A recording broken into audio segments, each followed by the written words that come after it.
Pamoja na kuwa uchaguzi ulifanyika, kulitokeza vurugu za uvunjifu wa amani ambao ulisababisha uharibifu wa mali, kupoteza maisha na kuhatarisha usalama wa nchi. Tunapoenda mbele, ni wasihi sana wa Tanzania tuongozwe na dhamira ya maelewano, ushirikishwaji, kujirekebisha na umoja. Kwa wanangu vijana wa taifa hili la Tanzania, niseme kuwa nchi hii imejengwa kwenye misingi ya amani na utulivu wa kisiasa. Sisi wazazi wenu tungeshawishika kufanya mlioyafanya wakati huu, nchi hii isingekuwa na neema na maendeleo mnayoyaona leo.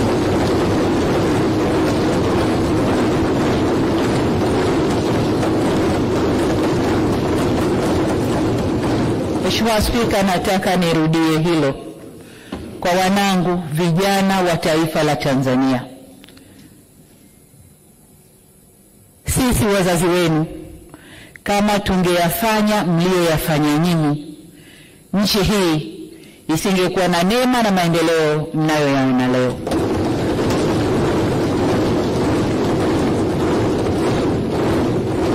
Hivyo ni wasihi sana wanangu vijana wa Tanzania, nchi hii ni yenu. Kwa shida zozote zile zinazowakabili, msikubali hata siku moja kushawishiwa kuichoma nchi yenu wenyewe.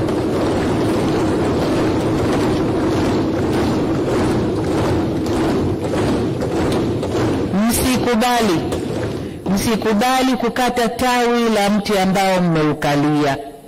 Msikubali kabisa. Hili nawaomba mlikatae kwa nguvu zenu zote. Ninyi ndio walinzi na wajenzi wa taifa hili, na wasihi kamwe msije kuwa wabomoaji wa taifa lenu. Mheshimiwa Spika, kuna wakati vijana hufuata mkumbo wa uhalifu kwa ushabiki. Ninatambua kwamba vijana wengi waliokamatwa na kushtakiwa kwa makosa ya uhaini hawakujua wanachokifanya.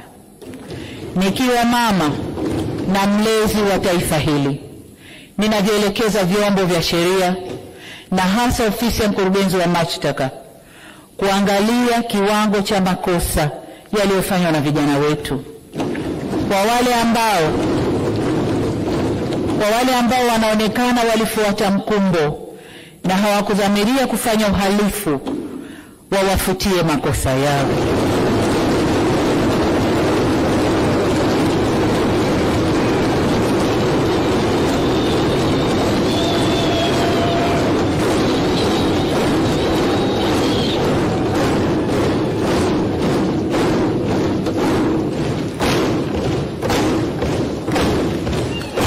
Asante Mheshimiwa wabunge, nashukuru.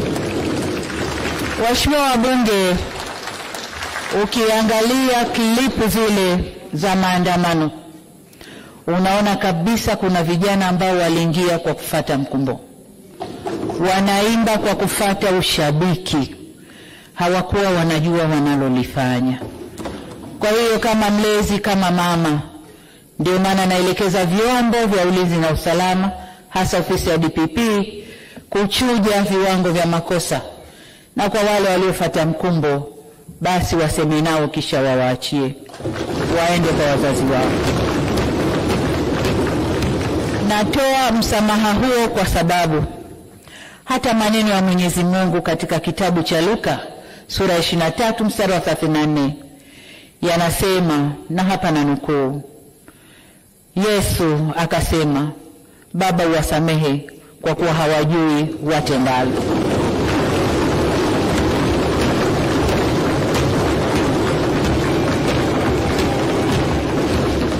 Ndugu zangu wa Tanzania, tujifunze kutokana na mapito yetu.